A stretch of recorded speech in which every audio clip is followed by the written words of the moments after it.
kamu makan aja yang banyak. Udah saya makan, setiap makan saya Banyak. 2 piring ini di rumah makan Padang. Yang saya dapat badan saya gendut.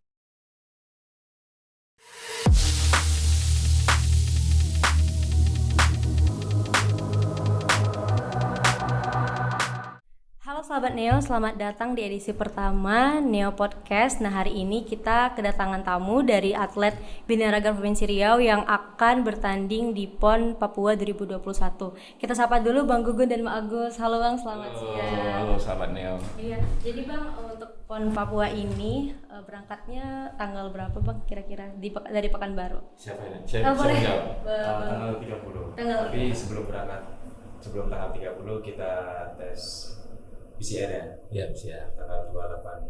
Oh, tanggal 8. Itu yang berangkat seluruh atlet dari Riau sama-sama atau sendiri-sendiri gitu Kita Bang? jadwalnya Percabangannya. beda ya. Oh, beda. Jadi per cabur itu ada tanggal keberangkatan. Kalau untuk cabang Binaraga itu tanggal 30, insya Allah 30 Kamis ini. Tapi sebelumnya tetap kita PCR. Jadi PCR. Jadi kalau kita nanti PCR-nya hasilnya positif, berarti atlet gagal. Jadi kita sekarang benar-benar jaga kondisi, jangan sampai drop. Benar-benar. Oke, Bang, itu untuk menuju PON ini berapa lama sih Bang untuk mempersiapkan diri gitu? Boleh Bang Gun atau Bang Agus yang menjawab? Kalau persiapan dari dulu kan kita emang sudah latihan. Saya awal mulai latihan itu pertama saya masih kuliah di Jogja. Tahun 2004 itu pertama kali saya masuk ke gym. Jadi kalau dibilang persiapan sih udah lumayan lama. Tapi saya sempat vakum 6 tahun. Saat itu saya kerja di perusahaan kontraktor. 6 tahun saya nggak masuk ke gym. Kalau persiapan menuju PON ini semenjak saya udah domisili ke Pekanbaru, jadi kan dimana saya kembali lagi ke Pekanbaru. Itu udah 13 tahun ini.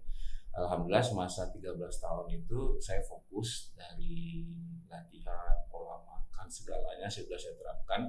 Dan di 13 tahun itulah saya mulai ikut kompetisi. Dari yang terendah sampai sekarang jadi atlet Binaraga. Gimana kalau Bang Agus, sejak kapan nih Bang mempersiapkan diri untuk ikut PON Papua ini? Kalau untuk nge-gymnya dari awal saya tahun 2002. Saya udah latihan, tapi di situ sekedar latihan aja, belum ada tujuan untuk jadi atlet. Tahun 2009 saya sakit parah. Udah sempat down, udah gak bisa ngapa-ngapa, udah sempat lumpuh. 2009 saya udah sehat. Saya latihan lagi. Perdana saya turun di kelas 55. Di kelas 60 di event kejurnas waktu itu ya di Riau. Habis itu saya makin giat latihan. Di tahun 2014 ada kejurnas ya, sama Kejurda Di ya kan, Semarang di ya. sini gedung Kejurda dulu ya. ya. Di situ saya mendapat peringkat keempat di kejurnas. Nah, dari situ saya makin serius, makin fokus untuk menuju ke Prapon ya. Prapon di Bandung. Nah, di situ saya mengikuti Prapon bersama Mas ini. Nah, dengan waktu itu pelatih Pak Kusworo. Sekarang menjabat sebagai ketua umum di Riau. Berarti sudah lama ya Bang mempersiapkan diri ini, udah bertahun-tahun baru jadi atletnya di tahun ini Bang ya? Iya. Mau ikut PON. Oke. Itu jadi atlet Binaraga ini ada berapa kelas Bang yang diadakan di PON Papua tahun ini? Untuk tahun ini pembagian kelasnya itu dari kelas 60, 65, 70, 75, 80, 85, 85 plus. Tapi ini dengar kabar dari Ketua Umum Presiden PBFI untuk PON berikutnya yang insya Allah di Aceh itu kan pembagian kelasnya akan dibanyakin lagi. Jadi nanti ada kelas 90 sama 90 plus ya. Sama nanti ada kejuaraan untuk main fisik untuk kategori body contest. Jadi yang pakai celana pantai main fisik sama yang short pant celana pendek Sama women fitness. sama ada woman fitness. Jadi mungkin kalau bagi para member Neo Fitness yang mungkin belum bisa langsung ke Binaraga, dia bisa melewati tahapan body contest. Jadi nggak apa-apa itu disemarakan dari sekarang aja. Karena saya lihat kan antusias para fitness mania di Pekanbaru ini udah lumayan bagus. Karena dengan adanya event kecil aja mereka sudah mau ikut. Tinggal diarahkan aja dari klub-klub yang ada di Pekanbaru. Salah satunya kan Neo. Jadi Bang Gugun dan Bagus ini di kelas berapa Bang untuk ponton ini? Kalau saya main di kelas 85. Ini kali perdana saya main di kelas 85. Semangat ya Bang. Tadinya saya biasanya main di kelas 80. Nah di PON ini saya harus berjuang bisa menaikin berat badan sama menaikin massa otot untuk bisa masuk di kategori 85 kilo. Jadi 85 kilo itu berarti berat saya di antara 80 sampai 85. Sekarang udah nyampe target itu berarti Bang? Sekarang udah masuk sih, udah masuk timbangan yang berat saya 85 kilo. Kalau Bang Agus tahun ini di kelas berapa Bang? Untuk di PON ini kita kan sebagai atlet pengganti ya. Iya. Saya biasanya di Kejurnas sama di Porprov saya di spesial di 65.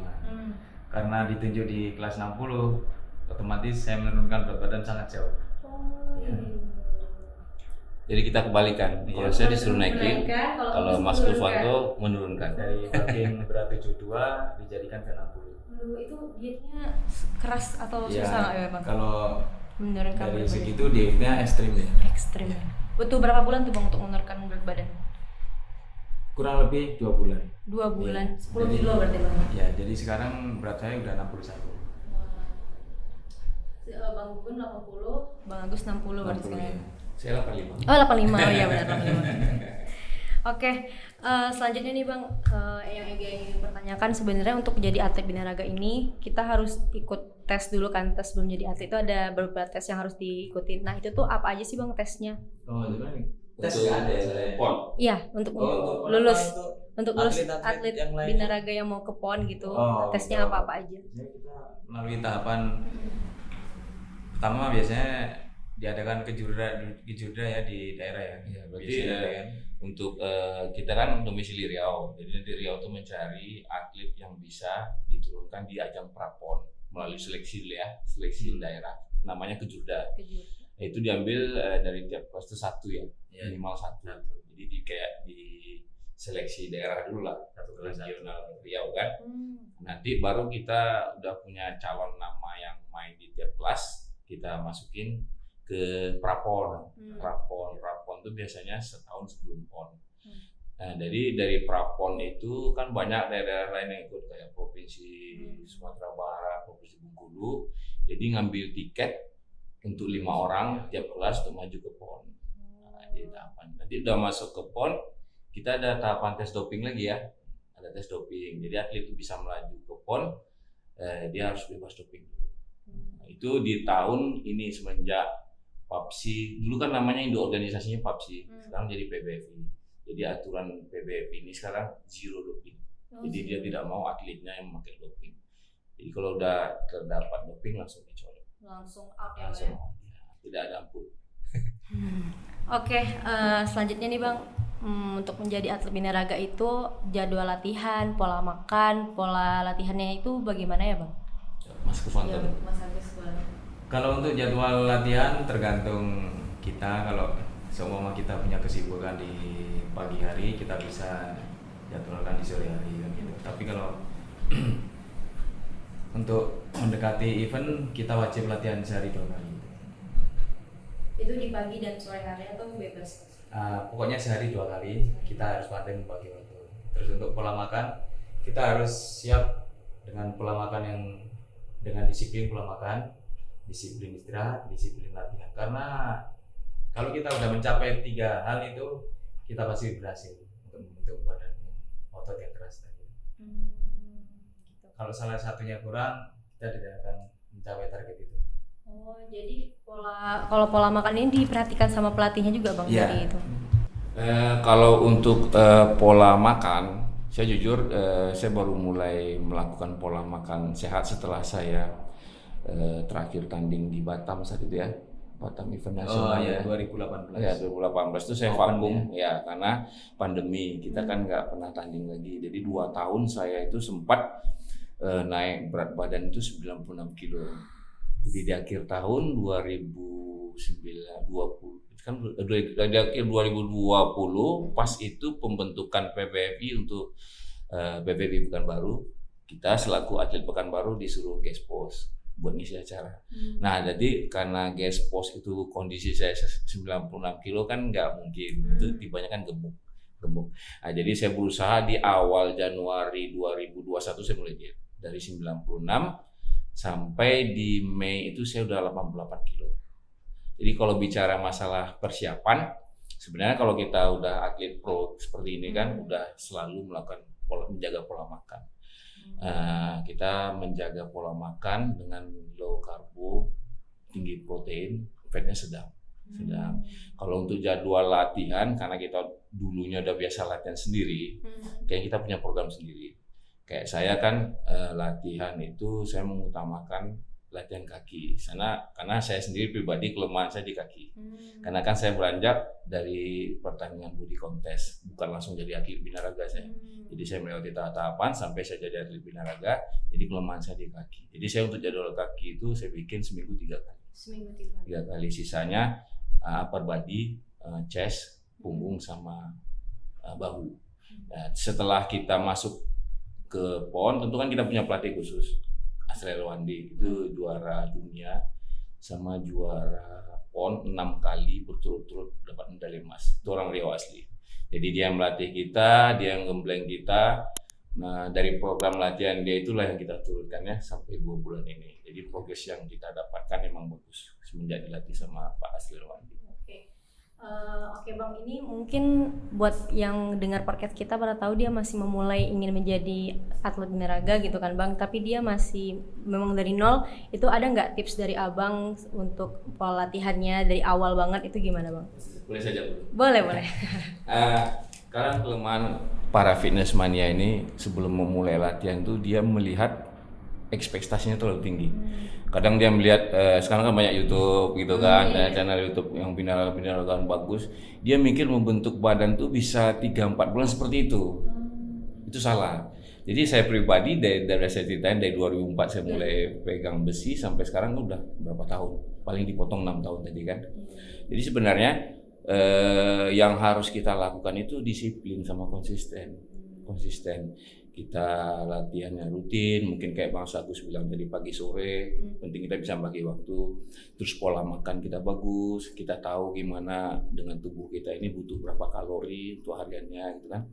Terus jangan begadang. Kadang kan sebagian anak-anak muda ini kan sukanya kan tidur jam 1, jam 2, itu juga berpengaruh terhadap perkembangan ototnya.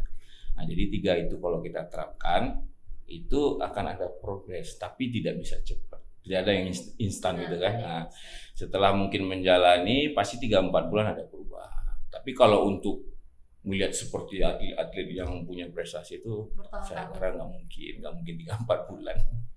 Itu kira-kira ada vitamin atau yang harus diminum selain menjaga pola makan nggak Bang? Kalau multivitamin sih kayak kita vitamin C bagus ya. Terus neurobion itu kan isi vitamin B. Paling B kompleks seperti itulah. Mungkin tambahannya lain dari buah-buahan sama sayuran. Mungkin boleh. Terlalu semangat. Ya, Abang lanjut aja tadi ngomong. Mungkin selain dari real food makanan yang kita makan sama multivitamin itu juga ada suplemen. Ya suplemen sekarang kan tergantung budget kita aja. Kalau kita sanggup beli suplemen lebih bagus lagi. Makanya dibilang orang tuh olahraga binaraga itu olahraga mahal ya. Ya karena kebutuhan proteinnya kan juga mahal. Ditambah lagi untuk mencukupi kebutuhan suplemennya lagi. Tapi kalau kita udah berprestasi, insya Allah itu akan ada brand ambassador yang endorse. Seperti itu. Kalau dari Bang Agus, tipsnya gimana Bang? Kalau dari saya, kalau ingin jadi atlet binaraga yang pertama yang tadi itu, kita harus disiplin, jangan malas-malas latihan, tanamkan disiplin pada diri kita. yaitu pola makan yang benar, jangan asal makan. Terus istirahat yang cukup, jadwal latihannya diatur yang benar. Dan saya pribadi selama saya latihan untuk bulking, saya ambil kebutuhan nutrisi saya dari real food itu saya utamakan. Nanti masalah suplemen untuk membantu nutrisi itu paling cuman beberapa aja gitu. Jadi intinya mulai dari sekarang kalau mau jadi atlet itu latihan yang keras, istirahat yang cukup, kebutuhan nutrisi atau protein kita jangan sampai kekurangan. Soalnya itu faktor utama untuk membentuk otot kita. Yang penting intinya kita harus konsisten ya Bang ya. Disiplin, konsisten gitu. Jadi buat teman-teman mungkin yang baru memulai ingin jadi atlet binaraga, kita punya ini ya Bang ya, persatuan gitu ya Bang ya. Ada. Bisa hubungi ke sana atau apa Bang? Nah, gitu. Kalau untuk organisasi resminya itu PBFI. Iya, PBFI. Nah itu boleh ya Bang, anak muda yang mau mulai bisa tanya ke PBFI ya Bang? Boleh. Ini saya dengar bocoran akan ada kejuaraan lagi nih bulan 12. Jadi bagi para fitness mania yang mau ikut, kayak saya rasa dari bulan ini udah mulai bisa persiapan. Karena itu ajang untuk cari bibit. Iya. Oke, balik nih Bang untuk persiapan PON. Nah kalau udah sampai di Papua sana, jadwal tandingnya udah keluar atau gimana? Nah itu udah semua. Udah semua. Ya. Tanggal 2 kita timbang ya. Iya. Tanggal 4 kita tanding. Tanggal 4 Oktober berarti Bang? Iya. Jadi perjalanan kita menuju Papua itu perjalanan pesawat ya, itu lumayan panjang. Kita itu berangkat jam 6 sore dari Pekanbaru, dari Bandara Pekanbaru, terus sampai di Jakarta itu kita hitung 2 jam aja, sekitar jam 8 ya. Nanti kita terbang dari Jakarta ke Papua itu jam 2 dini hari. Jam 2 dini hari kita sampai di Jayapura itu jam 11 pagi besoknya. Jadi perjalanan kita lumayan panjang. Untuk mensiasatinya kita bawa bekal makanan sendiri. Jangan sampai atlet lapar lah gara-gara nunggu transit terlalu lama. Jadi seperti itulah perjuangan yang akan kita hadapi itu tanggal 30 ini ya. Kalau untuk pulangnya tanggal 6 saya lihat schedule keberangkatannya nggak seperti yang pertama. Yang pulangnya nggak terlalu lama transitnya. Karena pas kita berangkat tuh kondisi kita udah benar-benar cut air, cut karbo, jadi benar-benar lemas lah. Itu yang harus kita jaga karena kita timbang badannya sampai di Jayapura itu tanggal 2. Jadi kita ada spare waktu 1 hari buat istirahat dan berat kita masuk di kelasnya. Jadi yang nggak boleh itu beratnya kelebihan atau kekurangan banyak. Itu harus kita ketahui. Kita kena dis. Dia langsung didis. Jadi aturan barunya kita lebih 0,5 aja ya langsung dicoret. Atau kalau kita kekurangan, kalau kurang gampang ya tinggal makan aja, yang lebihnya yang susah. Dietnya lagi Bang ya. Iya. Oke, jadi target Abang Agus dan Bang Gugun di PON tahun ini apa nih Bang? Kalau bicara masalah target itu saya sedikit agak gampang. Karena kita antri pengganti ya. Iya, pertama kondisinya kita dari persiapan itu bulan Juli ya. Kalau persiapan dari poninya bulan Juli. Tapi kalau secara pribadi kan kita udah latihan dari dulu. Terus yang kelas 85 ini kali pertama saya main di kelas 85. Jadi saya tahu beberapa orang yang jago di kelasnya itu. Semuanya itu rata-rata udah senior lah, kebanyakan senior dalam artian udah biasa main di PON. Nah saya baru perdana main di PON. Ini tahun perdana saya main di PON. Tapi tetap saya berusaha, saya terus konsisten dan saya punya tekad kuat. Ya insya Allah, kalaupun saya udah berusaha semaksimal mungkin Tuhan belum mengizinkan, target saya pengen di 3 besar. Itu aja. 3 besar. Ya, Bang, ya. Kalau Bang Agus sendiri nih targetnya tahun ini gimana Bang? Untuk PON yang perdana ini saya masuk ke PON karena saya kan atlet pengganti sama juga. Terus untuk persiapan jauh-jauh hari saya udah melakukan persiapan dengan pola makan yang sehat, yang benar. Bulkingnya bulking bersih, saya tidak asal bulking. Jadi sejak dari open di Batam itu 2018 sampai 2020 kemarin saya udah jaga terus makan. Jadi target saya tidak jauh, masuk 3 besar. Saya kira Mas. Mas ini loh besar loh bonusnya. Karena kenapa saya optimis ke 3 besar? Saya pernah di kelas 60 saya sebelumnya. Jadi untuk mencapai 3 besar itu insya Allah. Kita lakukan terbaik untuk Riau ya Bang ya. Iya. Juga mohon doa untuk warga Riau. Iya, oke. Nah, mungkin ini yang terakhir Bang, pesan untuk atlet-atlet muda di Riau untuk menyemangati dan motivasi mereka nih Bang. Gimana?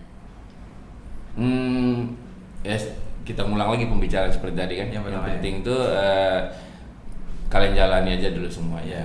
Setidaknya olahraga fitness ini jadikan hobi. Pastinya hobi bermanfaat. Selain tubuh sehat, kita punya bonusnya badan bagus, punya otot bagus. Jadi untuk bagi para pemula, jalan aja prosesnya. Nggak usah langsung mikir, wah 3 bulan pengen kayak gini, 4 bulan pengen. Nggak usah, jalannya aja. Saya dulu seperti itu juga. Saya kadang dulu zaman saya 2004 itu nggak ada tempat bertanya.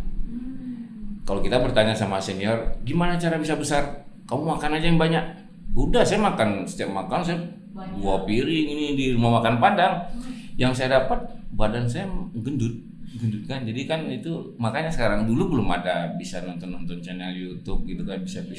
Kalau zaman dulu tidak seperti sekarang. Kalau sekarang kan kita gampang share aja, lihat pola latihan ini. Makanya jadi untuk para fitness pemula, jalani aja terus nikmati aja prosesnya.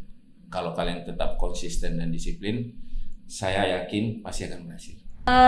Mungkin itu dari kita, dari Ega, dari Neo Podcast. Terima kasih sekali lagi untuk Bang Gugun dan semangat dan sukses. Semoga di PON kali ini mendapatkan hasil yang bagus lah gitu ya Bang ya. Oke, kita tutup dulu ya. Teman-teman, terima kasih sudah menonton.